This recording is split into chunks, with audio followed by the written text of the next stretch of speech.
Bersatulah Indonesia, jangan pernah terpecah belah. Walau kita berbeda, walau kita tak sama, Radio Republik Indonesia, kita Indonesia sesungguhnya.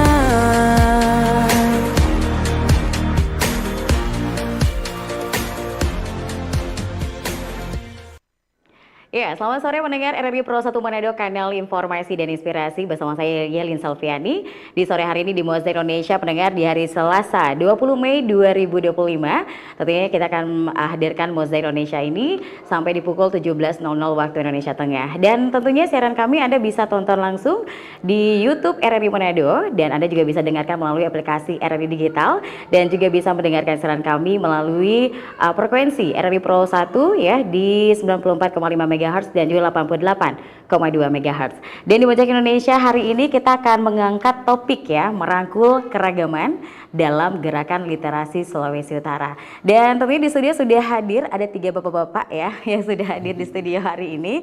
Kita perkenalkan satu persatu. Ada Bapak Iwayan Wenten SPD MPD selaku Kepala SKB, Ketua TBM Galeri Ilmu ya Pak ya? Iya. Selamat sore Pak Wayan. Selamat sore. Ya, apa kabar hari ini? Baik. Sehat walafiat ya. Dan yang sehat. pastinya juga ada Pak Raymond ya, Pak Raymond Katuuk MPD selaku Ketua Perkumpulan Penggerak Literasi Nusantara. Selamat sore Pak Raymond. Selamat sore. Iya, yang pasti hari ini terima kasih sudah hadir di Mozaik Indonesia. Dan juga ada Pak Steinward Latumairisa SPD selaku Sekretaris Perkumpulan Penggerak Literasi Nusantara. Selamat sore Pak Steinward. Sore. Iya, yang pasti di hari ini semuanya sehat ya, semangat ya. Sehat. Apalagi di Mozaik Indonesia 1 jam kita akan hadir di hari ini, dan yang pastinya untuk Anda pendengar yang nanti juga ingin bergabung di acara kami di Mozaik Indonesia, Anda bisa bertanya melalui SMS dan juga WhatsApp di 082195835080, atau juga melalui line telepon juga boleh, masih di nomor yang sama di 082195835080. Dan Anda juga bisa bertanya melalui YouTube kami di RRI Manado untuk sore hari ini ya. Dan baik pendengar, hari ini topik kita seperti saya informasikan tadi, merangkul keragaman dalam gerakan literasi Sulawesi Utara ya. Dan hari ini saya akan bertanya dulu nih kepada Ketua Perkumpulan Penggerak Literasi Nusantara ya. Sebenarnya ini Pak Raymond, apa sebenarnya makna keragaman dalam konteks literasi di Sulawesi Utara nih Pak? Ya, baik Ibu. Jadi bagaimana keragaman ini kita bersatu di dalam perbedaan ya. Jadi seperti semboyan Bhinneka Tunggal Ika, di mana kita mau merangkul teman-teman dalam suatu komunitas literasi.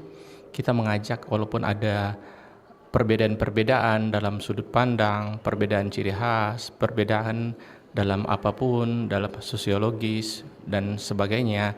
Dan kita merangkul ini di Sulawesi Utara ini ada di beberapa kabupaten kota. Jadi perbedaan-perbedaan itu yang menjadi satu karena ada suatu kesepahaman bagaimana mengembangkan literasi yang ada di Sulawesi Utara. Oke, baik. Ya pasti kalau menurut dari Pak Iwayan sendiri gitu ya, apa nih Pak makna keragaman dalam konteks literasi di Sulawesi Utara? Versi Bapak. Terima kasih kesempatan. Sebenarnya secara umum sudah dijelaskan oleh rekan teman saya Pak Raymond. Tapi saya lebih spesifiknya lagi, keragaman sesuai dengan tema mosaik yang ada.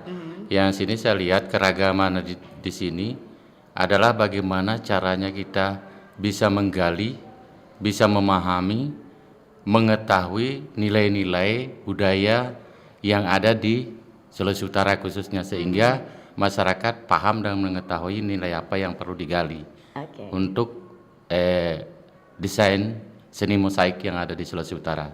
Oke, dan yang pasti bisa ditambahkan oleh Pak Steinward nih Pak, sebenarnya kalau dari Bapak sendiri gitu ya, sebenarnya makna keragaman dalam konteks literasi di Sulawesi Utara ini apa nih Pak? Iya, terima kasih. Iya. Sebenarnya apa yang sudah disampaikan oleh Pak Raymond ataupun Pak Wawan itu suatu keutuhan Keutuhan. dari makna keanekaragaman ini.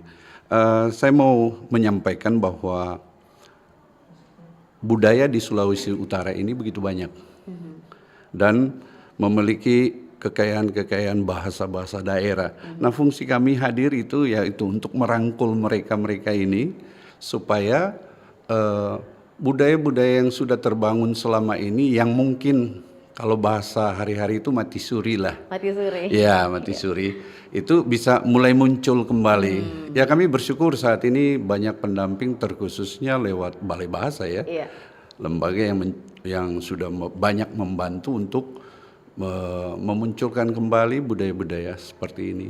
Jadi kembali lagi untuk merangkul keberagaman daripada literasi yang ada di Sulawesi Utara ini sangat penting.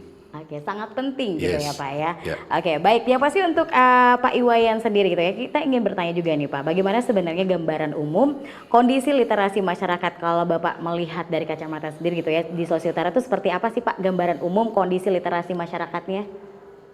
Baik, terima kasih.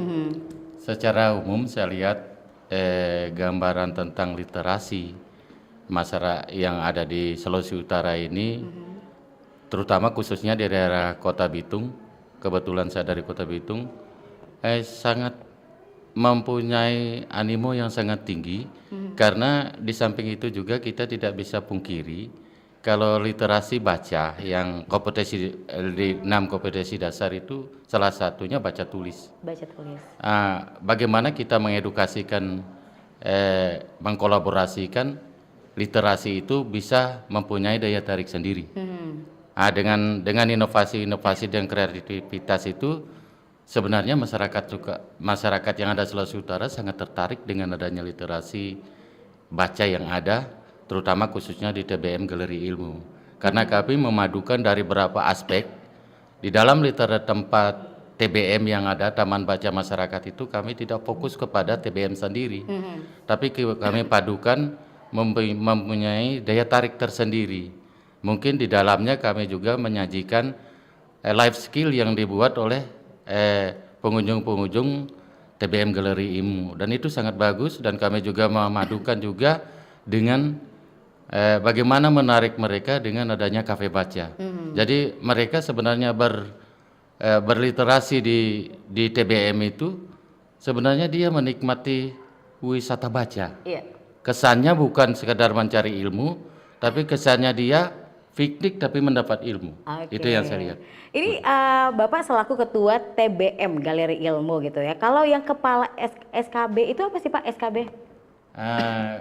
SKB itu adalah SPNF SKB, itu Satuan Pendidikan Non Formal yang dalam hal ini adalah Sanggar Kegiatan Belajar.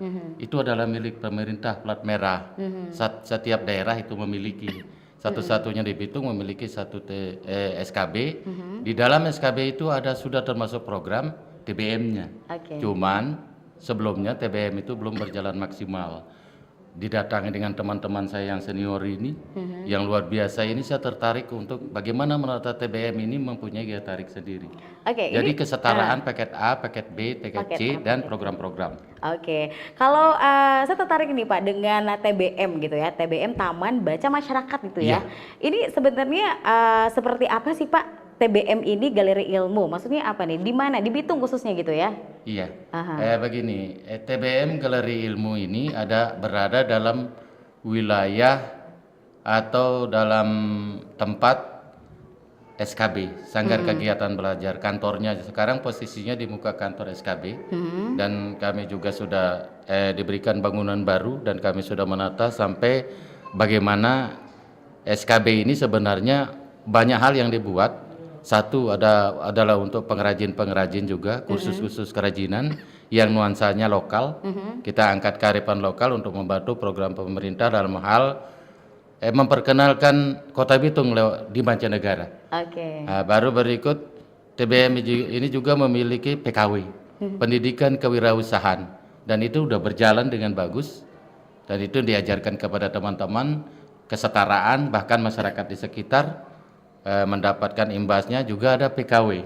PKW itu adalah kegiatan penyediaan tenaga-tenaga terampil dalam hal kegiatan dunia saing di perusahaan-perusahaan yang ada. Tapi itu belum kami dapat jalankan dengan baik. Kebetulan kami baru hampir 2 tahun jadi dipercayakan di SKB, belum maksimal, dan sekarang dengan terobosan-terobosan baru dari teman-teman kami sudah galakkan di TBM ini. Jadi TBM itu sebenarnya satu wadah, satu nomenklatur yang ada di SKB. Oke, dan yang pasti ini juga ada pelatihan-pelatihan. Berarti ini membuka masyarakat umum untuk bisa bergabung juga. Iya. Ini selain siswa kesetaraan paket A, B, dan C, ada juga kami memiliki PAUD di situ. Iya.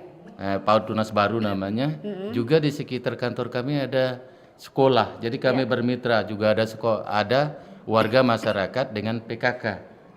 Kebetulan mereka sangat intens sekali untuk kerjasama, terutama dengan PKW yang kami bangun. Bahkan kami merangkul masyarakat di sekitar lewat ibu-ibu PKK yang tidak mempunyai keterampilan. Mari kita berusaha membuat keterampilan. Oke, luar biasa gitu ya. Yang pasti ini juga bisa membuka lapangan pekerjaan juga untuk orang-orang yang ada masyarakat di sana gitu ya Pak ya. Oke, yang pasti untuk Pak Raymond Katuki ya, kita ingin bertanya, Bapak sebagai Ketua Perkumpulan Penggerak Literasi Nusantara. Nah, kalau di Sulawesi Utara sendiri bagaimana nih minatnya masyarakat ikut atau mengikuti Perkumpulan Pergerakan Literasi Nusantara ini seperti apa, Pak? Ya, baik. Jadi ada beberapa titik yang menjadi fokus kita untuk pengembangan literasi di Sulawesi Utara, yang biasanya disebut TBM itu Taman Bacaan Masyarakat. Jadi bagaimana mengembangkan titik-titik yang ada di masyarakat itu, yang berada di lingkungan kelurahan itu semakin bertambah. Jadi kalau di Kota Bitung itu sudah ada 50-an. Jadi kalau secara Sulawesi Utara itu hampir 100 ya yang sudah terdata. Sulawesi Utara ya Pak ya? ya? Iya. Kemudian kita mengembangkan juga bagaimana bermitra dengan beberapa daerah ya, jadi provinsi yang ke depan yang juga nanti siap untuk bersama-sama mengembangkan literasi yang ada di Indonesia. Jadi itu yang pertama. Kemudian pengembangan perpustakaan komunitas atau organisasi. Jadi biasanya setiap organisasi itu kadangkala tidak memiliki perpustakaan. Nah itu yang kami sosialisasikan supaya setiap organisasi, komunitas, lembaga itu ada perpustakaannya. Dan itu juga ada satu yang sementara kami bantu dalam hal memberikan koleksi buku, jadi menambah koleksi buku. Kemudian juga yang ketiga, bagaimana literasi ini bisa dikembangkan di sekolah. Jadi sekolah-sekolah yang pada umumnya perpustakaannya masih minim. Nah itu yang kemudian kita buatkan program ya, seperti webinar, kegiatan-kegiatan yang mengembangkan skill ya, keterampilan. Dan yang keempat, bagaimana berkolaborasi dengan pemerintah dalam hal pengembangan perpustakaan yang ada di instansi. Oke, baik. Dan yang pasti ini ada banyak kegiatan gitu ya yang dilakukan. Tapi kalau di tahun 2025 ini yang sudah dilakukan ini apa saja Pak? Ya, jadi kita memang dalam pemantapan bagaimana menyatukan visi misi ke depan, menjadikan Sulawesi Utara ini salah satu barometer literasi yang ada di Indonesia. Jadi memang cukup punya tantangan tersendiri karena setiap daerah, kabupaten, kota memang memiliki karakteristik. Nah, tapi yang kami harapkan adalah pemerintah di setiap kabupaten kota ini bisa mensupport dalam hal perizinan. Jadi membuat taman bacaan masyarakat ini membutuhkan perizinan ya, baik di Dinas Pendidikan atau Dinas Perpustakaan, yang kadangkala memang memiliki tantangan bagi teman-teman yang tidak memiliki akses di dalamnya, sehingga perizinan itu kadangkala jadi lama, bukan tidak dapat. Prosesnya lama gitu prosesnya. ya Pak ya? Okay. Jadi itu yang nanti kita advokasi dengan teman-teman pengurus, bagaimana kita bermitra dengan pemerintah, kita mencari suatu terobosan sehingga ada kemudahan dalam pemberian izin. Iya. Ya pasti kita juga ingin bertanya dengan Pak Stanward gitu ya. Pak Stanward ini selaku Sekretaris Perkumpulan Penggerak Literasi Nusantara. Apa saja Pak yang sudah dilakukan di tahun 2025 ini Pak? Iya, gerakan literasi yang sementara kami kerjakan, itu kami lagi sosialisasikan kepada setiap kabupaten kota. Iya. Karena jujur, perkumpulan ini adalah perkumpulan yang baru. Perkumpulan yang baru Kami ya baru, Pak ya. Oke. Dan perkumpulan ini terpanggil karena setiap teman-teman yang mengelola taman baca ini itu punya hati untuk mau melayani dan memberi diri. Ada kerinduan Ya, gitu ya Pak ada ya. Oke. kerinduan. Nah, makanya di tahun 2025 ini Perkumpulan Penggerak Literasi Nusantara ini punya program-program yang langsung menyentuh kepada masyarakat langsung. Ya, seperti contoh kami yang ada di Minahasa Utara, saya berdomisili di Minahasa Utara. Minahasa Utara.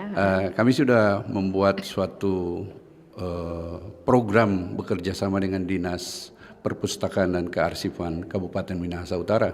Untuk di bulan depan kami ada bikin program festival literasi. Festival literasi. Untuk tahun 2025 ini ya Untuk Pak tahun ya? 2025 ini. Rencananya kapan Pak?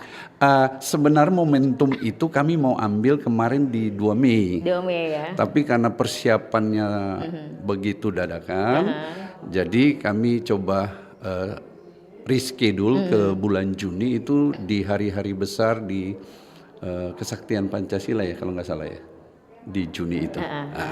Jadi momen itu yang kami ambil di bulan Juni untuk bikin festival literasi.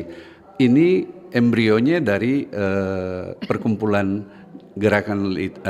perkumpulan literasi yang ada di Sulawesi Utara. Oke, tujuan utamanya Pak apa apa ya digelar kegiatan ini? Festival literasi ini kan punya tujuan di mana sebagian dari teman-teman kami yang bergerak di literasi ini kan tidak hanya taman baca saja, tapi ada literasi musik, budaya dan lain-lain. Gitu nah, ya. Konsep festival literasi ini kami gabungkan semua yang terpanggil di literasi ini dengan dia punya nilai jual yang baik, terus dia ada punya program-program yang menguntungkan masyarakat.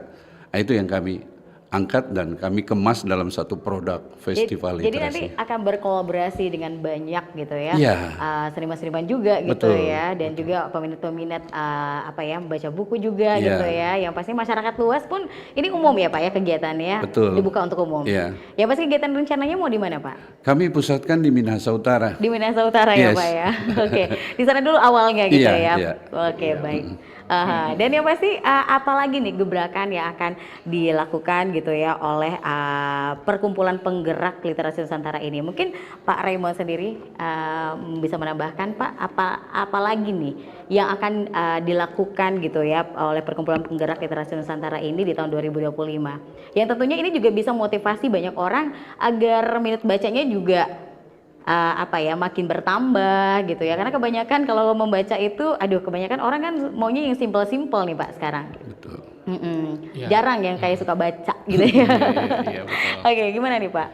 Iya, dari sebelum-sebelumnya memang lewat Pak Steve sudah memfasilitasi bagaimana bermitra dengan beberapa instansi ataupun perusahaan ya. Jadi contohnya Gramedia Manado yang sudah memberikan donasi buku ke 30 ya Pak TBM ya, 32 TBM se-Sulawesi Utara. Dan kami sangat bersyukur, berterima kasih karena ada kemitraan dengan Gramedia. Kemudian juga kita juga bermitra dengan Dinas Perpustakaan ya, provinsi maupun kabupaten kota, Dinas Pendidikan dan Balai Bahasa Provinsi Sulawesi Utara. Jadi ada kegiatan-kegiatan yang seperti di Dinas Perpustakaan Provinsi, pembicaraan waktu dengan Ibu Kadis, kita akan membuat konten-konten literasi digital ke depannya dan sementara dibuatkan programnya. Jadi itu yang nanti akan ada setiap TBM itu diberikan juga kesempatan untuk bagaimana menuangkan ide, gagasan dan kreativitas di Dinas Perpustakaan Provinsi. Oke, ya pasti ini akan membuat konten-konten. Jadi kayaknya mengikuti zaman juga gitu Iya. ya Pak ya. Karena kebanyakan anak-anak muda pun juga sekarang itu media sosial memang luar biasa. Mereka sangat gandrungi sekali gitu ya. Iya. Dan yang pastinya untuk Anda pendengar masih di Mozaik Indonesia di hari ini. Masih topik yang sama, merangkul keragaman dalam gerakan literasi Sulawesi Utara. Tentunya Anda bisa bergabung, bisa bertanya melalui line telepon, SMS juga WhatsApp kami di hari ini di 082195835080. Sekali lagi di 082195835080. Dan Anda juga bisa bertanya melalui YouTube kami di RRI Manado ya. Jadi terus bersama kami di Mozaik Indonesia, saat lagi kami akan kembali.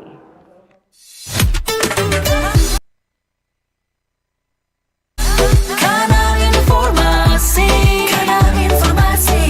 dan inspirasi Pro 1. Kanal Kenangan RRI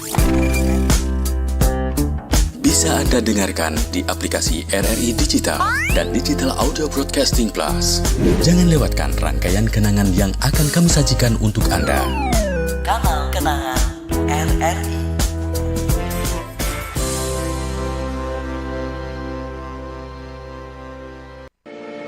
RRI Digital. Nikmati kemudahan interaksi, partisipasi, dan kolaborasi dengan RRI Digital. Interaksi, dengar dan saksikan siaran langsung kami, daftarkan akun kamu, dan mulailah berinteraksi di setiap program dan konten kami.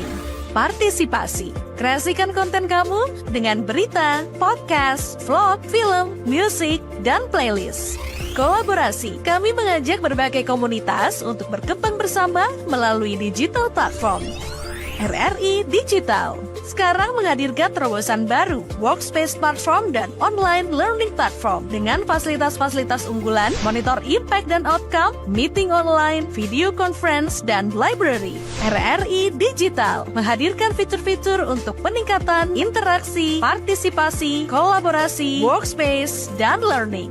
Yuk, segera download RRI Digital.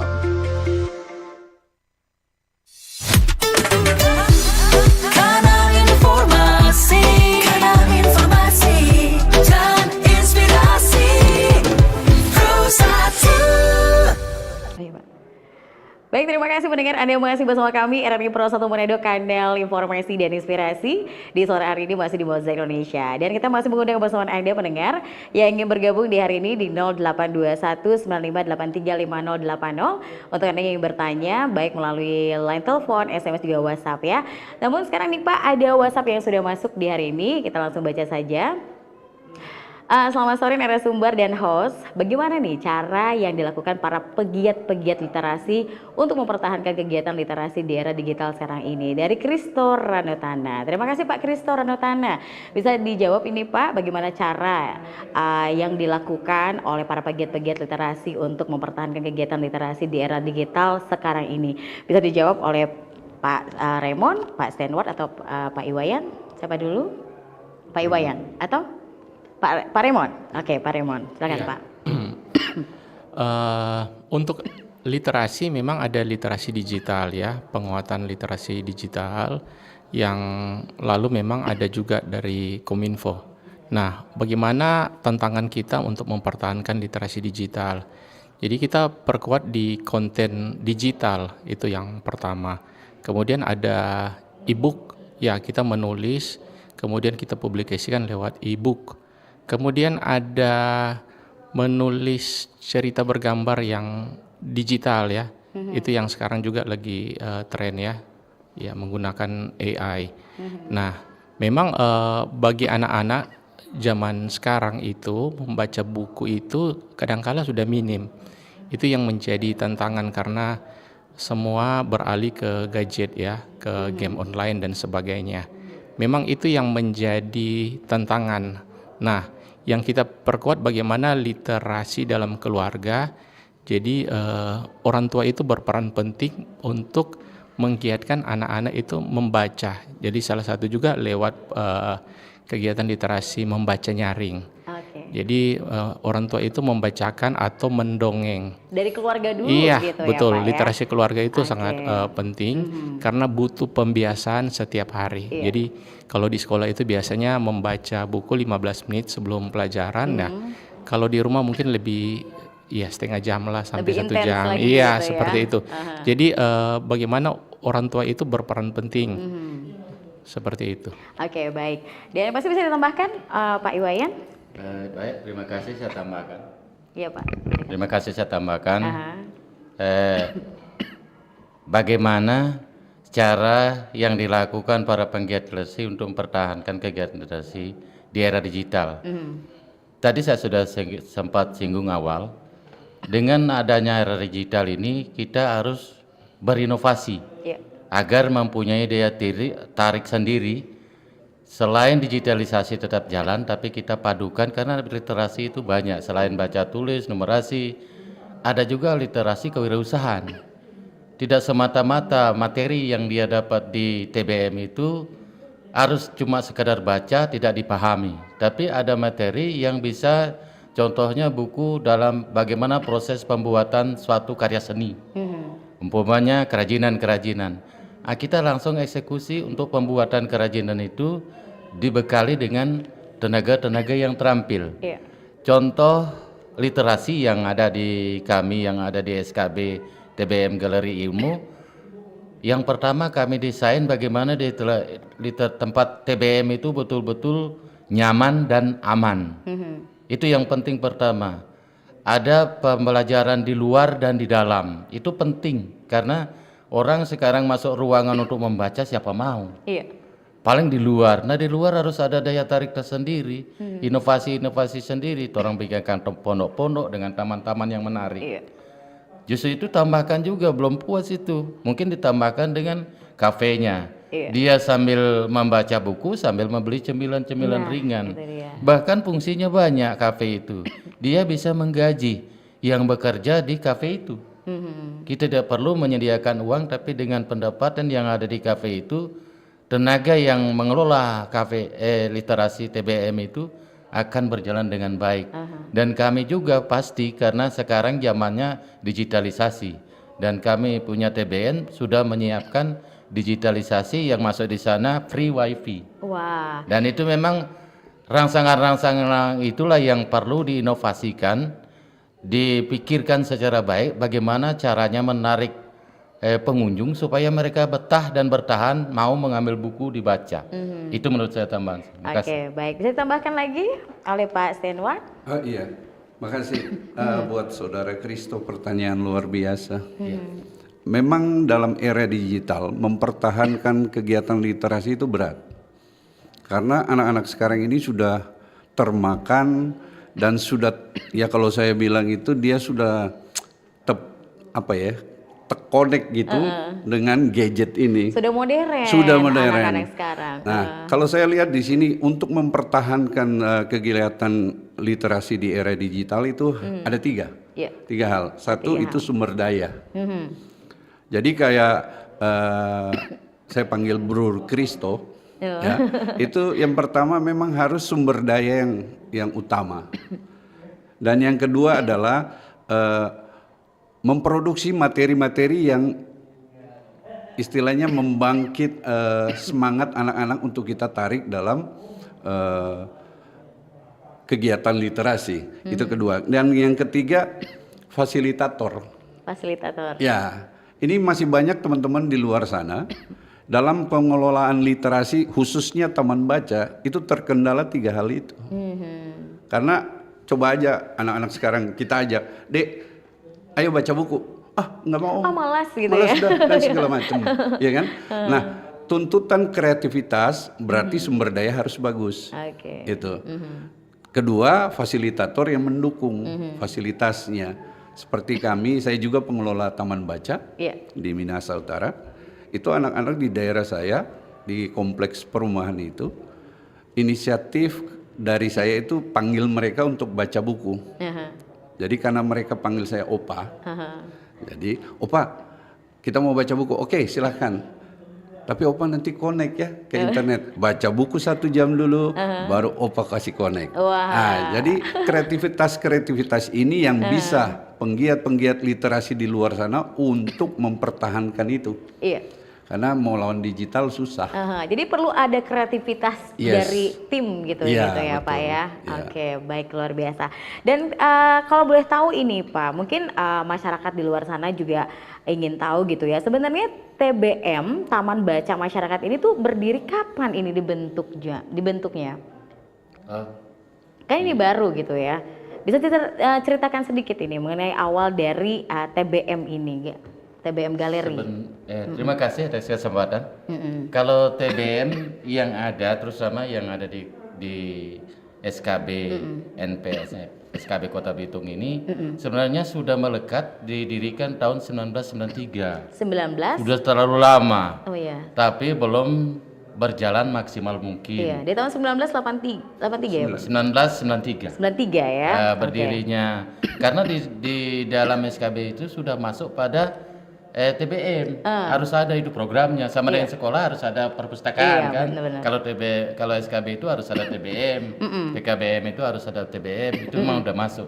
Cuman tidak dikelola secara maksimal. Oke. Nah, baru kurang lebih 3 tahun ini kami gebrakkan bagaimana TBM ini bisa berfungsi sedengan fungsinya. Iya. Dan dari SKB yang berupaya dari sekian lama ini kayaknya seperti tadi disampaikan, memang sumber daya itu sangat menentukan. Inovasi-inovasi kreatif-kreatif yang bagaimana memunculkan supaya daya tarik itu ada. Dan TBM yang untuk SKB ini Iya. sudah berdiri dari tahun 1993. Itu menurut informasi juga karena saya masuk baru 2 tahun lebih. Oke. Iya. Dan yang pasti ini dibawa langsung di Sulawesi Utara. Ini memang baru terbentuk juga gitu ya. Apa itu tim-timnya gitu ya? Atau? Kalau Sulawesi Utara memang baru bentuk ya Pak ya. Sekarang sudah ada ini ketuanya, ada sekretarisnya, mungkin lebih tepat dijelaskan oleh Pak Ketua. Oke, Pak Ketua bisa tambahkan Pak Remon. Ya, untuk perkumpulan penggerak literasi Nusantara memang baru berdiri tahun 2025. Tapi untuk TBM itu di setiap kabupaten kota itu sudah lama berdiri. Sudah ada. Iya, Sudah jadi ada. ada yang tahun 90-an, tahun 2000-an. Jadi TBM itu tergantung dari siapa yang mendirikan, kemudian ada juga beberapa persyaratan yang harus dipenuhi ya. Seperti bagaimana ada struktur pengurus, visi misi, profil, ada baliho, kemudian ada juga keterangan domisili dari lurah, kemudian ada perizinan ya dari dinas terkait. Oke. Jadi tahun-tahun itu memang sudah lumayan, tapi untuk pergerakannya ini yang kita ingin progres ya di tahun 2025 ini semakin meningkat literasi yang ada di Sulawesi Utara. Oke. Dan yang pasti kalau boleh tahu ini untuk anggota-anggotanya itu direkrutnya itu seperti apa nih Pak? Yang tergabung dalam TBM ini? Iya, jadi Timnya. anggotanya ini maupun yang ada di kabupaten kota di Sulawesi Utara ini memang lintas profesi ya, Ibu. Jadi macam-macam, ada memang murni pegiat literasi, ada guru-guru, ada juga jurnalis, ada ibu rumah tangga. Jadi macam-macam profesi yang kita rekrut. Dan pada pendataan ini memang kita sudah hampir 40 yang tersebar di Sulawesi Utara, 40 taman baca masyarakat. Ya, kalau boleh tahu nih, kalau masyarakat kita lagi mendengarkan gitu ya, yang pastinya warga masyarakat Kota Manado dan sekitarnya, dan bahkan yang mendengarkan siaran kita di hari ini melalui RRI Manado gitu ya, ingin nih bergabung nih, aduh tertarik juga nih ingin bergabung gitu ya, menjadi anggota juga di Taman Baca Masyarakat ini. Itu ada persyaratan khususnya nggak Pak? Ada ketentuannya nggak? Apa-apa saja kalau boleh tahu? Silakan, mungkin sekretaris kali ya, Iya. Pak Senward ya. Ya, baik, makasih. Sebelum saya masuk ke pertanyaan tadi, embrio daripada TBM ini sebenarnya sudah bergerak jauh hari lama. Keterpanggilan daripada teman-teman penggerak literasi untuk mau mengabdikan diri dulu nih. Iya. Karena membangun TBM itu bukan karena hobi atau karena kita pingin, tapi panggilan hati dulu, mau nggak? Kalau dia nggak ada panggilan hati, susah untuk mengembangkan itu. Bukan hanya ingin saja, tapi memang sudah panggilan gitu betul. ya. Oke. Dan dulu itu memang TBM belum ada payung atau induk semangnya lah. Iya, Nah, dulu itu. Jadi Bersyukur sekarang kami sudah ada induk semangnya, ada balai bahasa, ada dinas pendidikan, dinas perpustakaan dan kearsipan yang ada di setiap kabupaten kota. Kembali ke pertanyaan yang tadi, tidak ada persyaratan yang terlalu susah untuk mendirikan suatu TBM. Siapapun masyarakat di luar sana yang ingin dan rindu untuk membangun taman baca masyarakat, itu yang penting dia terpanggil, dia punya visi yang untuk mau membuat sesuatu yang terbaik masyarakat dulu. Gitu. Yang kedua, dia harus mempersiapkan legalitas daripada badan lembaga dia. Minimal dia harus punya akte notaris atau akte yayasan. Akte notaris dan akte yayasan gitu ya. Ya. Dengan kepengurusannya itu KSB biasalah, ketua sekretaris bendahara, dan dia diperlengkapi dengan izin penyelenggara dari setiap kabupaten kota. Nah, kalau teman-teman di luar sana yang rindu untuk membuka atau mau membangun TBM, kami bisa advokasi itu, bisa nanti hubungi kami, dan nanti kami akan titip nomor telepon yang bisa dihubungi. Karena untuk membangun TBM itu tidak susah. Nggak susah sebenarnya gitu ya Pak ya. Tapi ini ada media sosialnya juga nggak Pak? Istilahnya ingin tahu kegiatan-kegiatan dari TBM ini apa saja gitu, kegiatan-kegiatannya apa saja. Media sosialnya ada nggak? Ya, ke depan memang media sosial yang paling utama yang harus kita sasar ke situ, mulai dari IG, Facebook, atau Reel dan lain-lain. Sementara dalam proses. Sementara dalam proses gitu ya Pak ya. Oke, baik. Dan yang pasti sekarang ini ada pertanyaan di WhatsApp-nya Pro 1 di hari ini yang sudah bergabung di 0821 9583 5080. Ini dari Ibu Aprilia Kombos. Selamat sore Pak narasumber, suatu tantangan besar meningkatkan literasi di era ini. Apakah bisa dari TBM atau organisasi literasi lain untuk mengadakan sosialisasi di sekolah? Terima kasih. Oke, terima kasih Bu Aprilia di Kombos. Bisa dijawab nih Pak Ketua dulu mungkin ya. Iya, Ibu Aprilia yang ada di Kombos, jadi boleh sekali sosialisasi di sekolah. Jadi kami sudah melakukan memang di beberapa tempat ya, di beberapa kegiatan sosialisasi bagaimana mendirikan TBM ya. Jadi kalau Ibu misalnya tertarik atau terpanggil, nanti sebentar juga bisa menghubungi kami atau lewat RRI. Oke, lewat RRI juga gitu ya. Bisa ditambahkan Pak Iwayan? Terima kasih dari Ibu Aprilia di Kombos ya. Kayaknya ada 2 pertanyaan sini ya Bu. Yang pertama sebenarnya untuk tantangan besar untuk meningkatkan literasi ini apa? Kalau menurut saya tantangan enggak begitu saya lihat. Karena setelah saya buka literasi ini memang antusias masyarakat yang ada di sekitar itu luar biasa animonya. Tapi yang penting juga kemauan dari hati itu muncul bahwa kita mau berbuat untuk literasi, membuat literasi ini untuk orang banyak, kepentingan orang banyak. Karena sekali lagi saya sampaikan, bagaimana kita berinovasi, bagaimana kita berimajinasi terus tentang peningkatan pelayanan dan apa-apa yang perlu kita siapkan untuk memiliki daya tarik. Baru yang kalau mau untuk menyampaikan sekolah-sekolah sudah disampaikan memang tepat sekali, bisa ke sekolah-sekolah. Itu sekolah juga punya perpustakaan, kalau negeri, swasta juga punya sekolah itu ada perpustakaan, bisa. Tentu bisa. Yang saya tekankan sini, jangan kita menyerah dulu untuk membuat literasi, jangan merasakan itu tantangan. Kalau menurut saya tantangan yang ada di literasi ini malah langkah maju buat saya. Justru itu saya belum pernah merasakan tantangan karena keinginan saya ingin berbagi kepada orang agar anak-anak bisa dan orang tua masyarakat sekitar mau membaca. Bukankah membaca itu jendela dunia? Oke, baik. Terima kasih. Jadi tantangan itu tuh sambil berjalan saja. Ya, sambil berjalan aja sebenarnya, gitu biasa-biasa ya. aja. Yang pasti Seperti Pak Sekretaris bilang, ada tantangan, mudah-mudah aja bikin. Apalagi kami di Bitung gampang-gampangan bikinnya. Karena semua kerjasama dari Dinas Pendidikan, Dinas Perpustakaan, sangat membantu, welcome dengan perizinan yang ada. Jadi tidak ada susah. Oke, baik. Bisa ditambahkan Pak Stenward? Iya, buat Ibu Aprilia, apakah bisa dari TBM atau organisasi literasi lain untuk mengadakan sosialisasi di sekolah? Taman baca saya yang saya kelola yaitu Taman Baca Pasungkudan.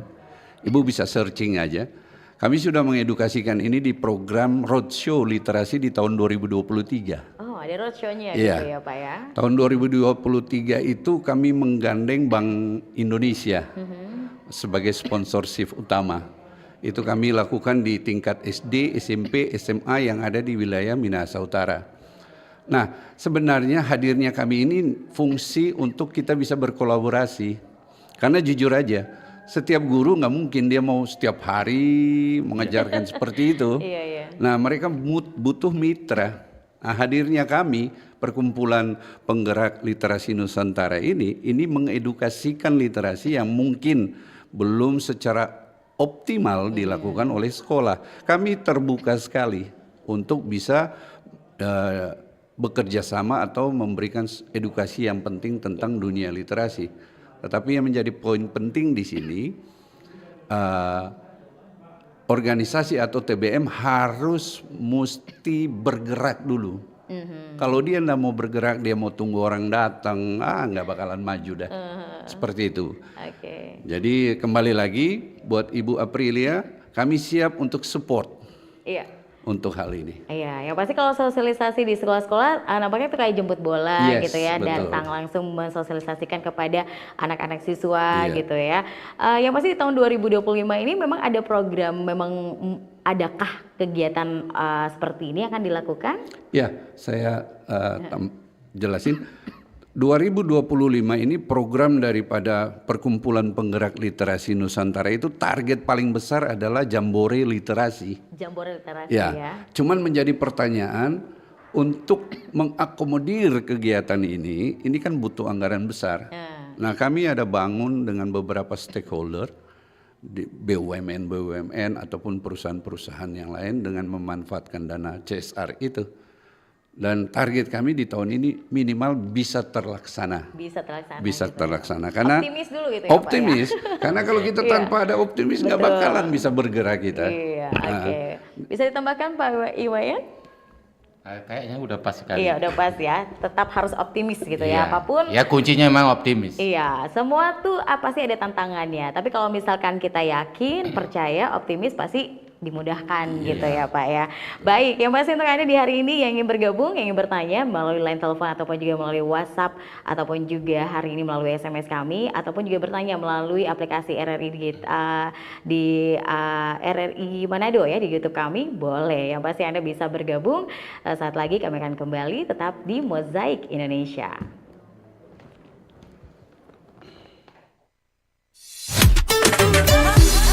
Kanal informasi dan inspirasi Pro1 RRI Jazz Channel, available at RRI Digital and Digital Audio Broadcasting Plus. Follow our social media Instagram and TikTok at RRI Jazz Channel. RRI Jazz Channel, jazz up your life.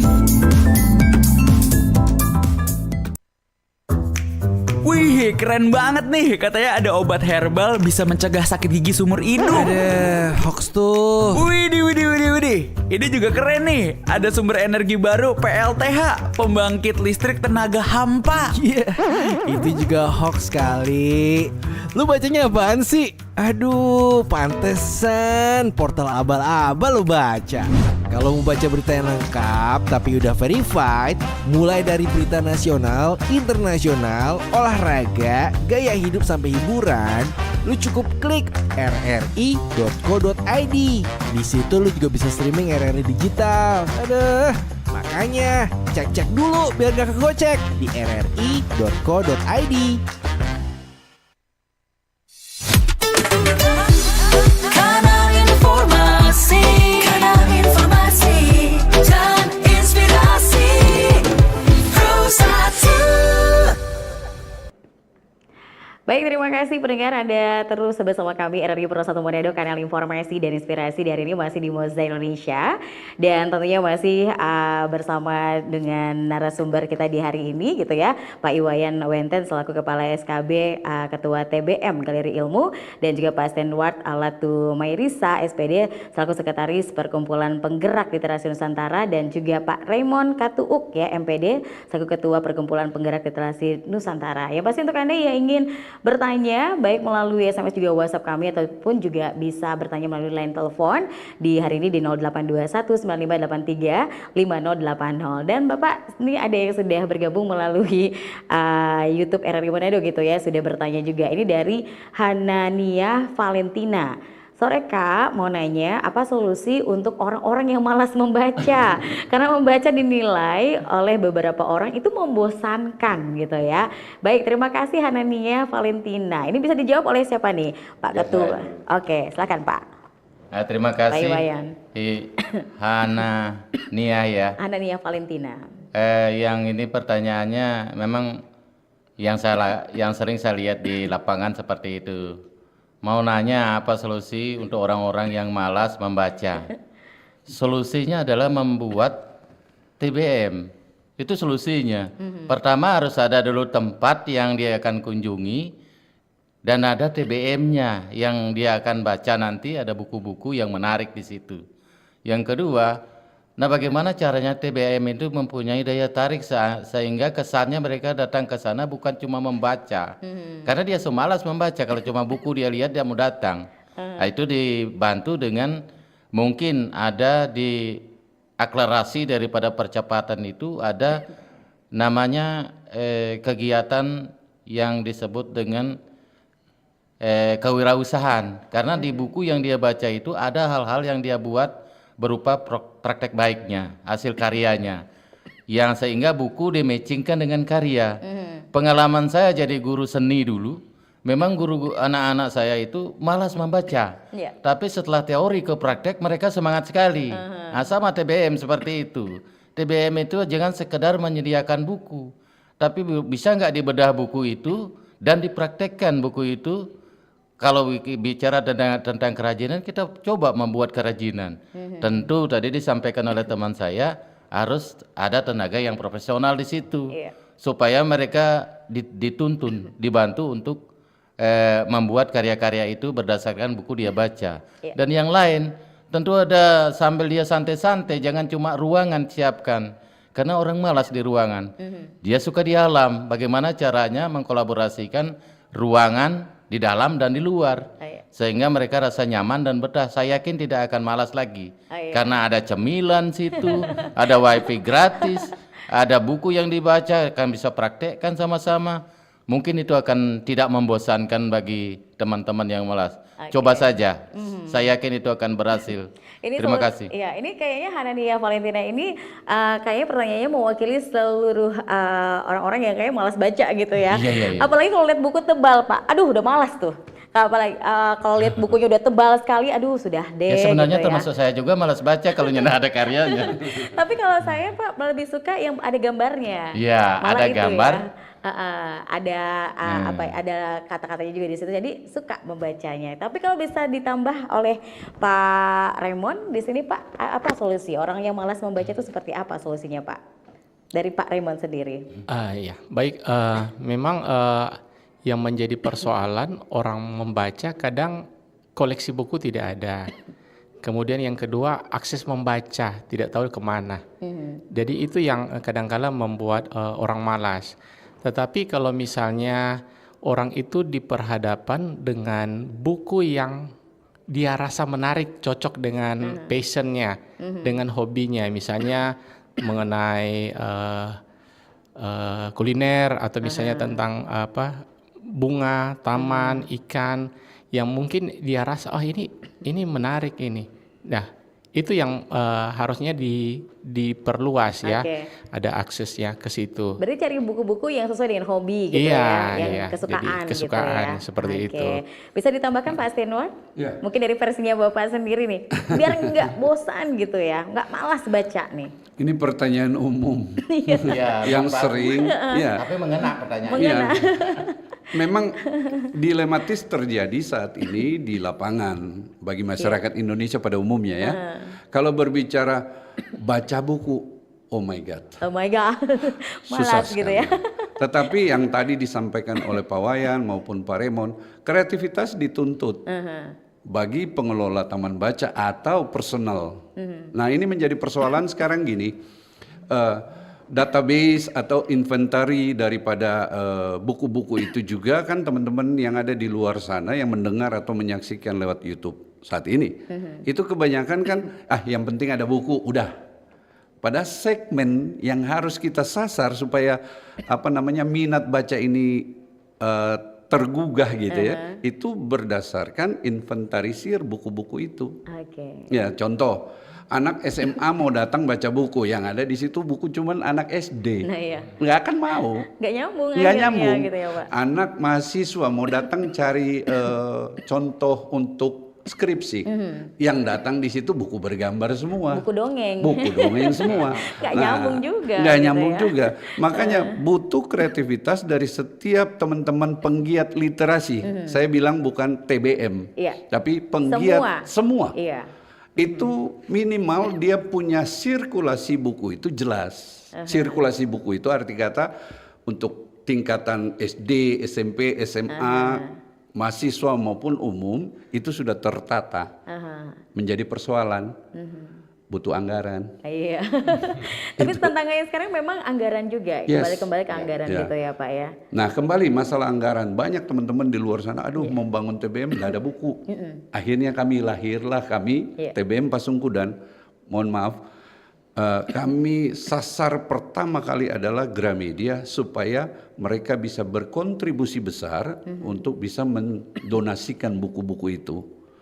Nah persoalan menjadi malas atau rajin baca buku tergantung daripada cara kita, cara pengelola, cara teman-teman yang di luar atau yang lagi mendengar bisa bagaimana sih kita membuat sesuatu hal yang tadinya rumit jadi gampang sih. Nah, Pak Wayan bilang tadi kalau nggak salah internet gratis, ada kafe bacanya. Pak Remon juga sampaikan hal-hal seperti itu.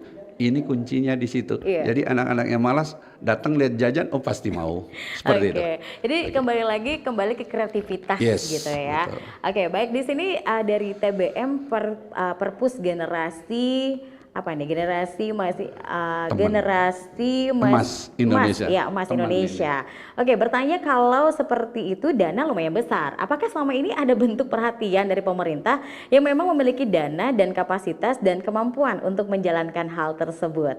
Nah, bisa dijelaskan siapa nih? Saya jawab. Oh ya, silakan Pak. Ini teman kami ini. Pak Stenwat ya, pasti kenal. TBM Perpus Generasi Emas Indonesia. Berbicara tentang anggaran memang besar. Tetapi saya mau kasih tahu, saya membangun TBM Pasungkudan ini 3 tahun lalu itu lahir dari dompet pribadi. Dompet pribadi. Gaji istri, gaji saya, kita alokasikan seperti itu. Nah, akhirnya kita berdua terkonsep di benak kita, bagaimana menciptakan anggaran ini. Sedangkan waktu itu payung hukum untuk kita mengajukan proposal ke dinas, nggak ada itu. Akhirnya kami memanfaatkan yang namanya pihak ketiga. Pihak ketiga di sini adalah perusahaan-perusahaan yang terpanggil mau menggerakkan dunia literasi dengan program CSR-nya. Makanya kami sudah 5 perusahaan yang support kami. Waktu 2023 itu dapat bantuan besar, Pak Remon juga, Pak Wayan belum. Kami dari PLN support kami itu dengan fasilitas yang cukup wow. Kalau saya anggarkan kurang lebih sekitar 30-an juta itu satu lembaga. Lumayan ya Pak ya. TV kalau nggak salah itu 42 inch, terus komputer dan yang lain-lain. Arti kata berbicara tentang anggaran memang berat. Tetapi kalau kita punya mindsetnya, kita bangun bahwa kita tidak terlalu terpaku dengan anggaran, tapi kita memanfaatkan peluang untuk jadi anggaran bisa saja. Seperti dengan memanfaatkan CSR itu. Saya Penggadaian sudah support kami BI juga, terus terakhir kemarin itu tambang Tondano Nusa Jaya. Itu mereka support sekali. Iya. Jadi bagi saya kalau berbicara anggaran, teman-teman mari kita berbagi praktik baik ini supaya dapat menginspirasi teman-teman yang lain di luar sana bahwa menjalankan TBM itu tidak terlalu butuh anggaran besar. Oke. Mungkin itu. Apakah bisa ditambahkan sedikit? Apakah perlu bantuan dari pemerintah juga sebenarnya? Yes, of Iya. course. Pemerintah harus hadir di Ayo tengah-tengah dong, ini. pemerintah digerakin Ya, dong, gitu ya. melalui acara sore hari ini, Iya. saya mengajak pemerintah, terkhususnya dinas yang terkait, mulai dari dinas pendidikan, dinas perpustakaan dan kearsipan, kita berkolaborasi membangun ini dan saya rasa pasti bisa. Oke. Makanya hadirnya perkumpulan penggerak literasi Nusantara ini mendorong payung hukum harus ada. Iya. Supaya apa? Dengan adanya payung hukum, teman-teman yang di bawah ini lega nanti. Karena setiap kabupaten kota, kita nggak usah berbicara kabupaten kota dulu deh. Kita berbicara tentang provinsi. Kalau provinsi ini sudah punya payung hukum yang tetap, saya rasa tinggal Pak Gubernur mohon izin, tinggal ketok palu, semua kabupaten kota pasti bergerak. Baik. Dan ini berdampak. Iya, dan semoga juga pemerintah bisa mendengarkan juga dan menonton acara ini, tentunya tergerak juga untuk membantu gitu ya organisasi ini. Baik, yang pasti sebenarnya waktu juga gitu ya memisahkan kita di hari ini. Sebenarnya banyak yang ingin ditanya gitu ya Pak ya, tapi karena waktu juga yang tidak memungkinkan. Tapi pesan terakhir aja Pak, ya closing statement gitu ya kepada masyarakat generasi muda juga terkait pentingnya kita merayakan keragaman lewat literasi ini. Mungkin dari Pak Ketua dulu deh. Nah Pak Ketua silakan. Ya. Bagi masyarakat yang ingin terpanggil juga untuk mendirikan TBM, mari kita sama-sama dan kita akan bangun di setiap kabupaten kota yang ada di Sulawesi Utara. Dan untuk saat ini memang kita sudah ada komunikasi dengan 6 provinsi yang akan bergabung ya. Dan terakhir 7 ya dengan DPD Jawa Barat. Jadi kita akan membangun literasi penguatan di Indonesia dengan barometernya ada di Sulawesi Utara. Jadi kita jangan ragu. Masyarakat, ayo kita berkontribusi, kita sama-sama juga dengan pemerintah, kita bermitra sehingga literasi ini semakin maju dan berkembang. Demikian. Pak Iwayan. Ya, terima kasih. Tadi menanggapi tadi, terakhir kepada teman-teman, mari kita kerjasama, mari kita buka keterbukaan kita kepada teman-teman yang membutuhkan. Yang jelas, setiap membuat suatu organisasi itu pasti bicara dana. Tapi terus terang banyak inovasi untuk mendapatkan dana sampai disampaikan oleh Pak Steve tadi teman saya. Sebenarnya TBM Galeri Ilmu ini sudah memiliki karya tapi sampai tembus ke mancanegara. 10 negara yang negara ASEAN itu sudah masuk. Dan di situ kami dapat dana untuk ngelola. Yang penting hati dulu mau. Dan karya-karya dari praktek baik yang dibuat oleh TBM SKB Kota Bitung sudah jadi cenderamata pertukaran daerah. Dan itu mendapatkan uang, dari uang-uang itulah kita kelola, pasti kita dapat. Intinya mari kita berinovasi pasti akan bisa, tidak mungkin tidak bisa. Terima kasih. Baik, Pak Senwa tadi juga sudah mau semuanya ya, sudah juga sampaikan. Ya pasti Bapak ini waktunya juga sangat singkat sekali. Dan tentunya juga ini katanya semoga rekan-rekan juga termotivasi untuk menggerakkan minat baca di Sulut. Sukses ya untuk Bapak-Bapak hebat semuanya hari ini. Pak Iwayan terima kasih, Pak Steinward terima kasih, Pak Raymond juga terima kasih hari ini sudah hadir di Mosaic Indonesia. Dan tentunya sesaat lagi pendengar akan kita hadirkan Lintas Magota. Informasi berita Korwil 5 di ruang dengan Anda saat lagi nanti di pukul 17.00 waktu Indonesia Tengah. Kita tutup Mosaic Indonesia hari ini. Saya Lin Salviani mewakili kerabat kerja yang bertugas hari ini mengucapkan terima kasih kebersamaan Anda. Terima kasih juga untuk Anda yang sudah bergabung melalui line telepon, SMS dan juga WhatsApp, dan juga yang bertanya melalui YouTube kami. Terima kasih, selamat sore dan sampai jumpa. Bersatulah Indonesia, jangan pernah terpecah belah. Walau kita berbeda, walau kita tak sama, Radio Republik Indonesia, kita Indonesia.